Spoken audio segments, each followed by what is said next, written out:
If classroom management feels exhausting right now, I want you to take a deep breath with me before we do anything else.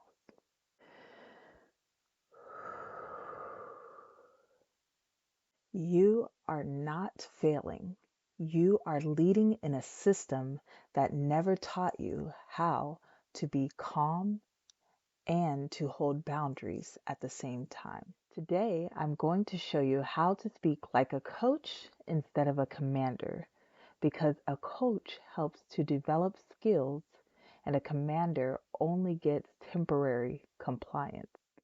And if you're dealing with challenging behaviors, this shift can change everything. So here's the core difference. Commanding language says, do what I say right now, while coach language says, let's do this together. Coach language says, I'll help you succeed. I'm with you. Coaching doesn't mean being permissive. It means being calm, clear, and confident. And before we talk about words, we need to talk about tone, because kids don't respond to your authority first. They respond to your nervous system first. If your voice is rushed, sharp, or tense, kids perceive danger, even if what you're saying is correct. So when I say to speak like a coach, what I'm really saying is slow down your body before you speak. So let me show you the difference. Stop it right now. Sit down now. How many times do I have to tell you? Now listen to this. Something feels hard right now. Is this hard for you? I'm here. Let's slow down and let's try doing this together. Do you hear the difference? Coaching language describes what you see, names the skills being learned, and it guides the next step. Coaching language doesn't threaten, it doesn't lecture, and it doesn't shame. Instead, it teaches. Here's a simple structure to remember: observe, name, and guide. So let's put this into real classroom language. Instead of, you're not listening, try saying, I notice your eyes are looking away. That tells me that right now it's hard for you to focus. So let's try taking a deep breath, and then I'll repeat my direction again. Instead of, stop yelling, try saying, your voice is very big and loud. That usually means that you're feeling big feelings. I'll listen when your voice is calm. This works because it pulls the child out of the defense and into awareness. You're not taking control from them, you're lending control to them. Now, let's talk about the moments that really test you: the meltdowns, the refusal, and the aggression. This is where coaching matters most. Here's a coaching script that you can use almost anytime. You're safe. I'm here. We can slow this down. Notice what's missing. There's no threats. There's no consequence in the heat of the moment. There's no power struggle. It's safety first, teaching second. And if a child refuses, coaching can sound like this. It looks like you're not ready yet. I'll give you a minute, and then I'll help you. That doesn't remove the expectation. What it does is it removes the battle. I want to say something directly to you. If commanding feels like your default, it doesn't mean that you're a bad teacher. It just means that you are overwhelmed. Coaching requires regulation, and regulation requires support. So if today all you do is slow your voice down by 10%, that's growth and that's leadership. All you can do is replace one command with a coaching statement, and that's growth. It's progress, not perfection. You don't need to be louder to lead. You don't need to be harsher to hold your boundaries. Your calm is your authority. Your presence is your power. And coaching is your leadership. If this encouraged you, save this video for a hard day. And if you want more calm classroom tools, subscribe now. I'm creating a series just for leaders like you. You're not alone. You are doing holy and important work. If you've ever thought, why is this child acting like this? You're not alone. I want to gently rephrase that question today. Instead of asking, what is wrong with this child? We're going to start asking, what is this behavior trying to tell me? Because behavior is communication, especially when a child has not developed the skills to be able to tell us what it is that is going on. So here's something that takes the pressure off of you as a teacher. Children do not wake up thinking, what can I do today to get under my teacher's skin, to make her angry, to cause any sort of negative emotions and feelings? When the behavior shows up, it's usually because the child is overstimulated, understimulated, feeling unsafe, or overwhelmed. Sometimes the child feels unseen, or simply the child doesn't have the skills yet to cope with whatever the situation is. So the behavior is the body saying what words can't. When we respond with punishment instead of curiosity, we miss the message. And when we listen to the message, the behavior usually softens on its own. Connection before correction. Let's make this simple. When a child feels safe, their learning brain is active.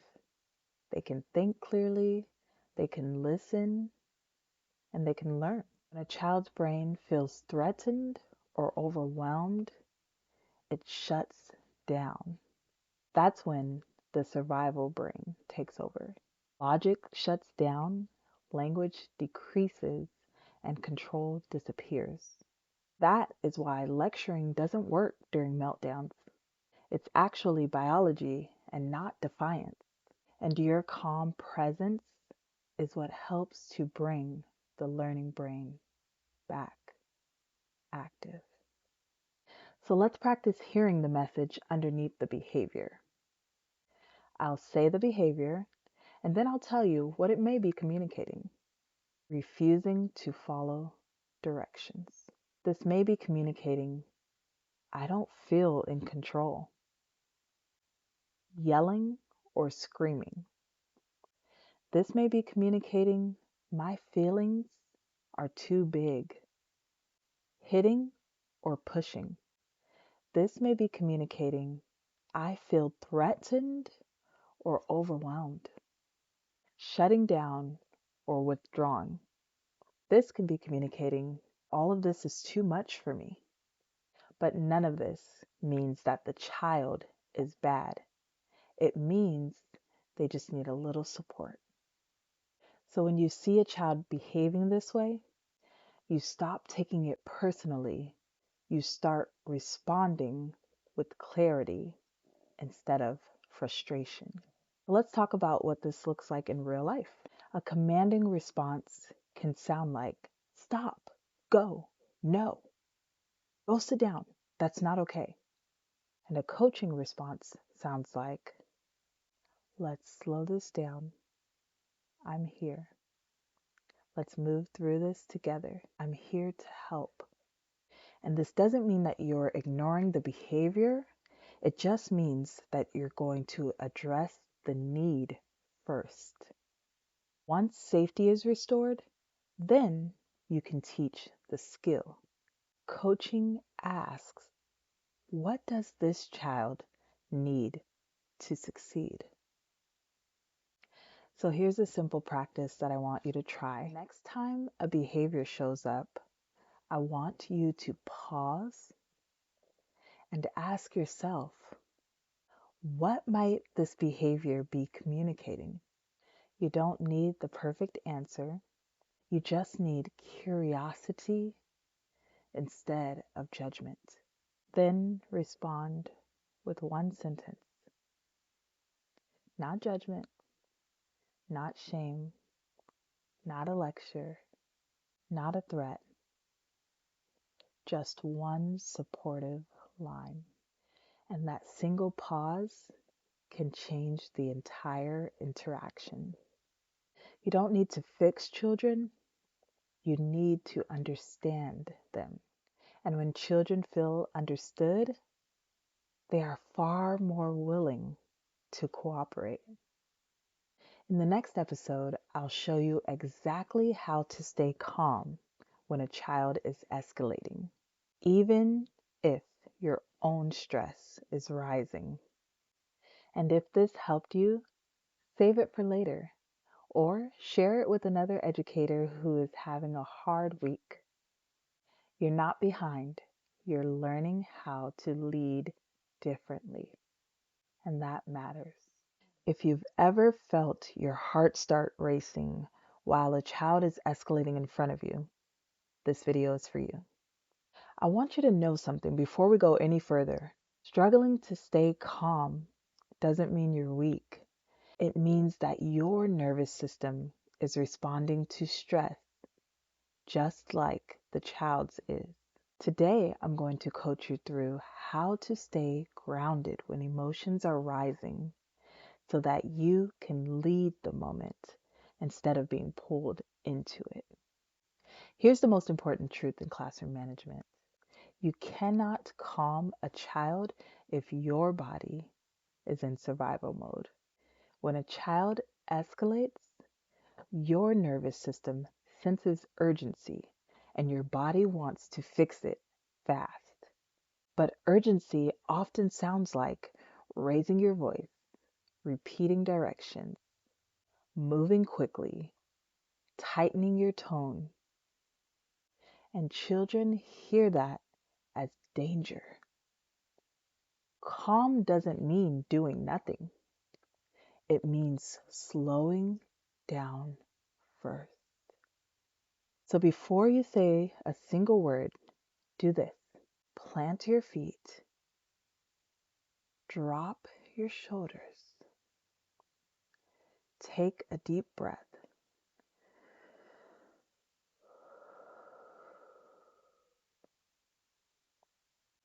Take a slow breath through your nose and a longer breath out through your mouth.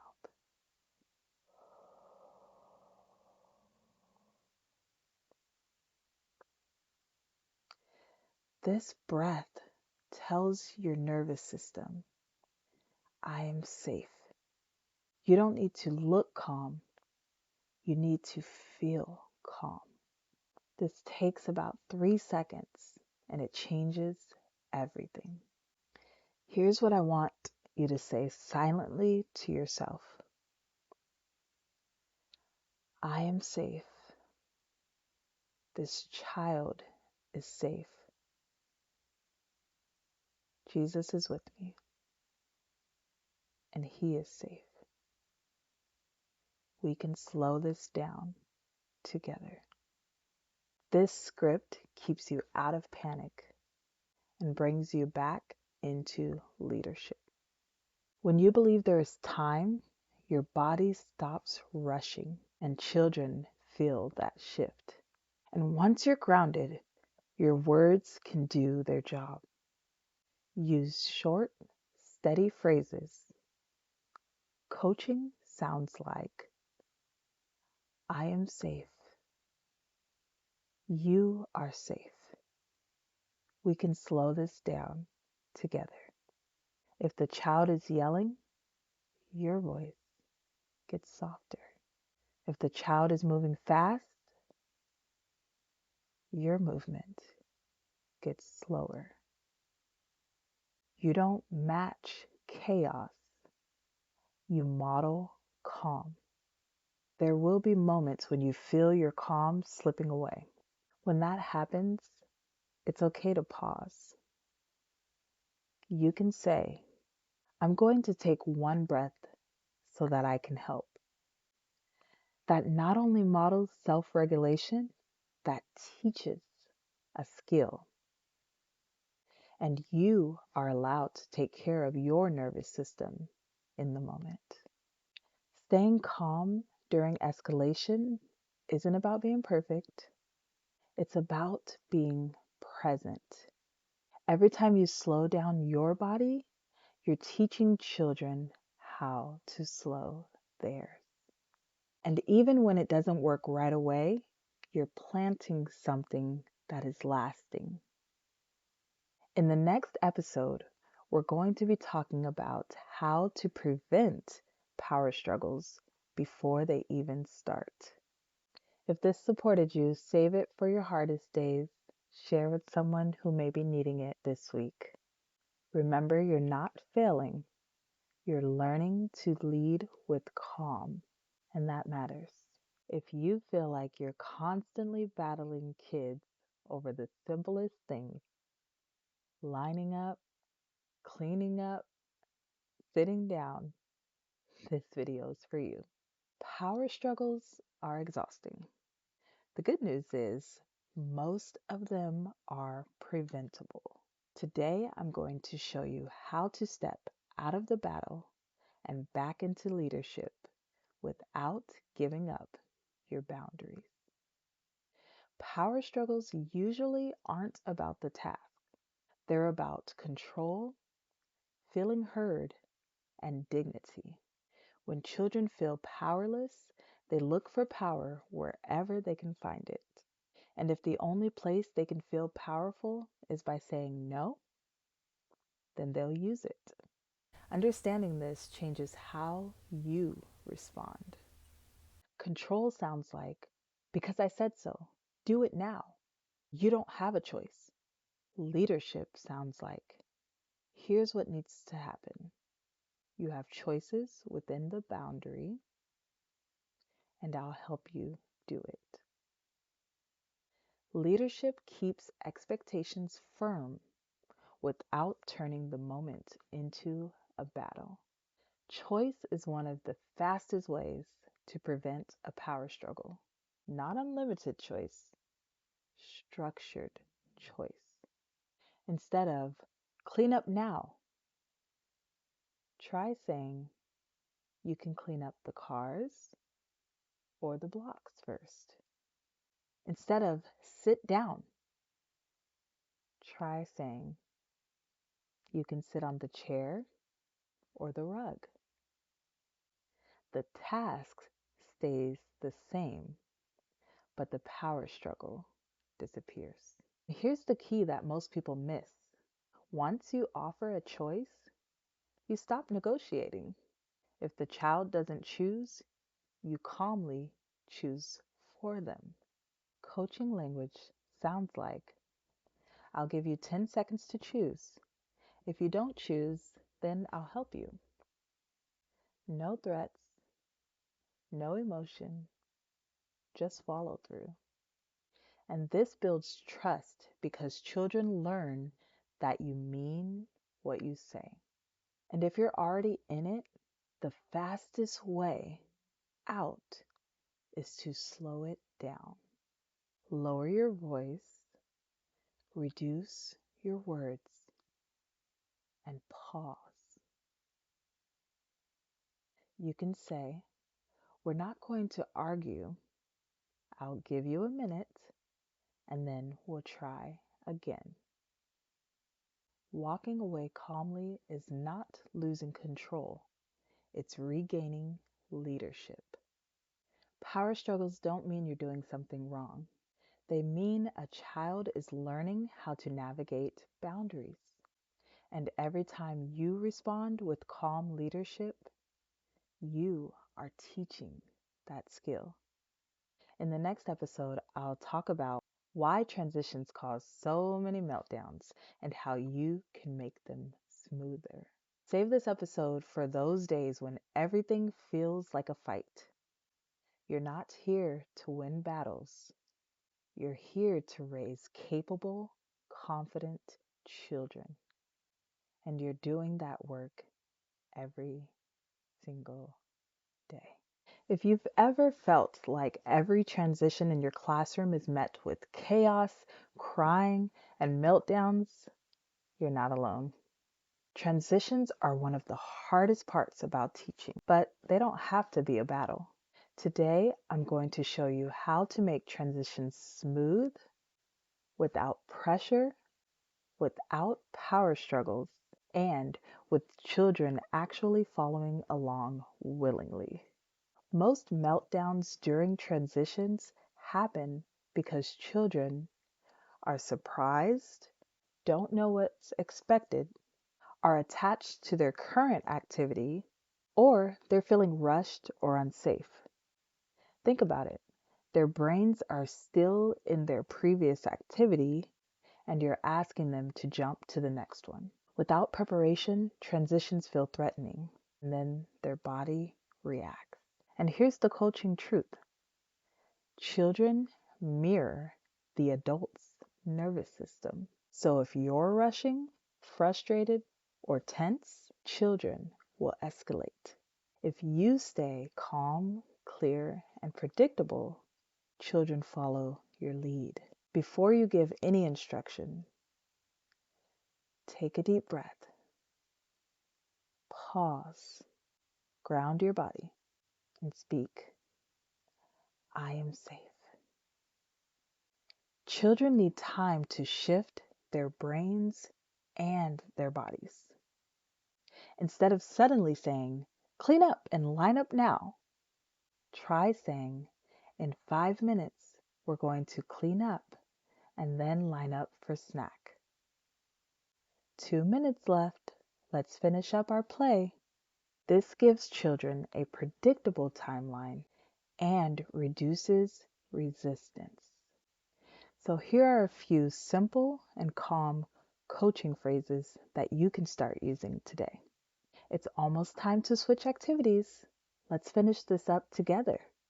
I notice some of you are still playing. Let's take one last deep breath before we move on. You can carry one toy to the carpet. The rest stays here. Notice how the phrases are short, observational, non-threatening, and guiding, not commanding. Children respond to joy and cues. So sing a cleanup song, use a visual timer, turn tasks into a challenge. Can we clean up all of the toys in 3 minutes? And give structured choices. Do you want to sit on the red carpet or the blue carpet? Even small routines create predictability, and predictability equals safety, and safety equals cooperation. Transitions don't have to be stressful. You don't need to yell, rush, or fight for compliance. When you slow down, give warnings, offer choices, stay calm, children can transition smoothly, and so can you. In the next episode, we'll talk about discipline versus discipleship, how to teach skills without shame or punishment. Save this video for the next time transitions feel impossible. You're not failing, you're learning to lead calmly, and that's powerful. If you've ever thought, "I don't want to punish, but I don't know what else to do," you're not alone. Today, I want to help you reframe discipline. Discipline isn't about punishment. Discipline is about teaching. It's about coaching children in the skills they need to succeed, and doing it with love and not shame. It's common to think behavior equals bad child, and that mistake equals punishment, and that compliance equals success. But this approach creates fear, resistance, and power struggles. Children are learning beings, they're not robots. When we punish rather than teach, we're focusing on control and not growth. Discipleship focuses on teaching self-control, building problem-solving skills, restoring relationships, and guiding children to understand the impact of their choices. It's proactive, not reactive, and it's growth-oriented, not fear-based. Instead of saying, "Stop being bad, do it right, or else you're in trouble," try saying, "I see your feelings are big right now. Let's practice calming down. That didn't go how we wanted. Let's try a different choice next time. We're learning how to take turns, and I'll help you do it." Notice how this approach names the behavior, guides the child toward a skill, preserves dignity, and maintains boundaries. Discipleship isn't permissive. Children still experience consequences, but consequences teach, they don't punish. Example, a child throws a block. You can say, "The block stays in the bin. You can rebuild with it later." Or a child refuses to clean up. You can say, "The toy stays here until you're ready to pick this up." The toy stays here until you're ready to put it away. Consequences are calm, predictable, and skill-focused. And the shift from punishment to discipleship can take time. Try this small step this week. Next time a child acts out, silently ask, what skill are they missing? How can I teach it calmly without shaming? Then respond with one coaching phrase, observe, and repeat.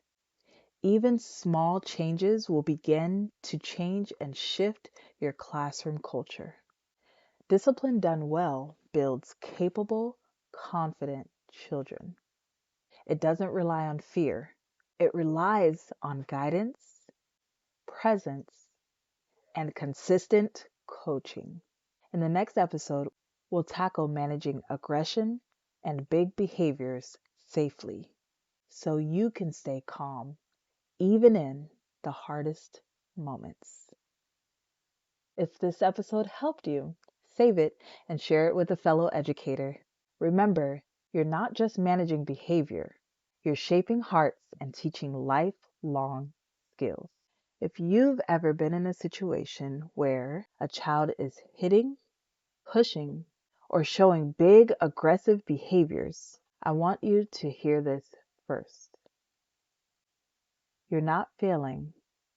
This is a challenge for everyone, and there are ways that you can handle this calmly, safely, and effectively. Today, we're going to focus on how to protect safety, model calm, and guide a child toward regulation without escalating the situation further. Whenever aggression appears, safety is the priority. Protect yourself, the child, and others. Remove any hazards if possible, and stay physically present, but not in a threatening way.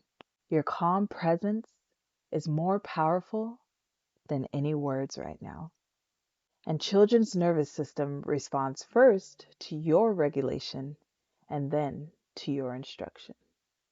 So before responding verbally, plant your feet, drop your shoulders, take a slow, deep breath, and use a quiet, steady voice.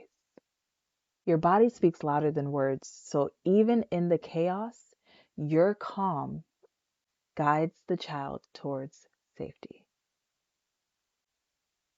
So remember your internal coaching script. I am safe, they are safe, and I can guide this moment. Keep your language short, clear, and calm. You are safe. I'm here to help. Hands are for gentle touches. Let's take a breath together. Do not argue or lecture in the moment. Your goal is regulation, not immediate compliance. Once the child is calm, debrief calmly. Your body got big just now. That's how you felt. Let's practice using our words next time. Teach replacement skills using words to express frustration. Taking deep breaths, asking for help. You're not alone. Document what happened. Communicate with your team and parents if needed. And ask for help if the behavior continues. Big behaviors are often signals for unmet needs or stress. And this is a part of teaching, not a reflection of your failure. Managing aggression is not about controlling the child. It's about protecting safety, modeling calm, and teaching regulation. When you respond with calm authority, boundaries, and coaching, children learn skills that last a lifetime. In the next episode, we'll focus on burnout proofing your classroom management so you can maintain calm, clarity, and confidence every day. Save this video for those difficult moments. You're not failing. You're teaching and leading with heart. If you're feeling exhausted by classroom challenges, the meltdowns, the transitions, the power struggles, this episode is for you. Burnout doesn't mean you're failing. It means you're giving a lot without enough support or strategies to protect your nervous system. Today, we're going to talk about how to lead your classroom without burning out so you can stay calm, clear, and confident every day. Here's the truth. Your nervous system drives your behavior, and stress accumulates silently. Without regulation, even small triggers can feel overwhelming. So if you try to manage challenging behaviors from a place of exhaustion, you'll feel frustrated, ineffective, and reactive. The first step to preventing burnout is regulating yourself first, always. Create micro moments of regulation in your day. Take one slow breath between transitions. Ground yourself before giving instructions. And pause silently after challenging interactions. Even 5 seconds can reset your nervous system and prevent escalation. Children thrive on predictability. Predictable routines reduce stress for them and for you. Visual schedules, consistent transitions, clear boundaries, and choice-based options. The calmer your classroom environment, the less reactive you need to be. And burnout proofing isn't solo work. Lean on co-teachers and assistants, your administration, parent communication, and collaboration. Share challenges, ask for help, use team strategies. You're not meant to do this alone. So protect your energy. Reflect on what worked, what didn't. Celebrate small wins. Give yourself grace.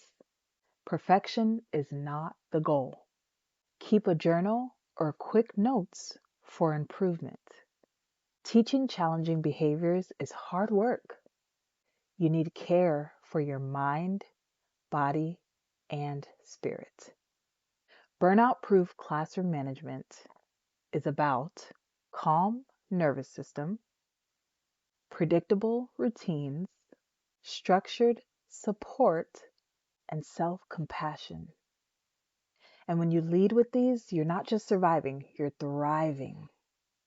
Save this video for days when everything feels heavy. And remember, you're not failing. You're leading with heart, wisdom, and grace. Behavior management isn't just about stopping undesirable behaviors. It's about recognizing and encouraging the behaviors you want in ways that build confidence, self-regulation, and connection. Today we'll explore positive reinforcement strategies that actually work. Children repeat behaviors that are noticed and rewarded, but not all rewards are effective. Effective reinforcement is immediate, specific, and meaningful. Praise alone is not enough. Coaching your language and actions is what guides their learning. Verbal praise. I noticed you waited your turn in line. I noticed you waited your turn while we cleaned up. Great job. You used your words to ask for help. That was so brave. And then there's nonverbal reinforcement. This can include smiles, thumbs up, high five, special seating, or a classroom job for positive behaviors. There could be a token system, such as sticker chart, point system for teamwork or participation. Children are motivated when they feel autonomy. So combine reinforcement with structured choices. You finished your work. Do you want to read or draw next? You helped your friend. Would you like to pick the next activity?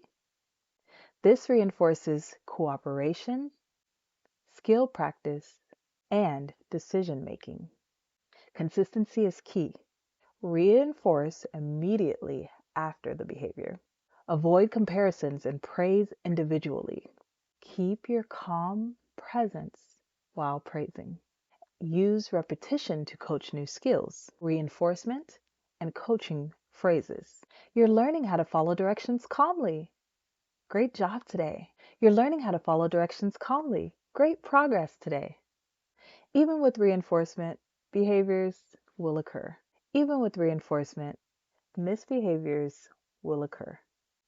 Use the calm classroom coaching approach. Regulate yourself first, observe the behavior and translate the need, offer coaching language, and reinforce the positive behaviors when they occur. This ensures children associate skills with encouragement and not fear. And positive reinforcement is not bribery, it's coaching in action. When you notice, celebrate, and guide children, they learn skills faster, feel valued, and cooperate willingly. Save this episode for the next time you want to reinforce growth, not just compliance. You're not just managing behavior, you're building confident and capable children. This concludes our From Control to Connection series, but it's just the beginning of a calmer, more confident way to manage your classroom. And no matter your journey, choose to enjoy the process.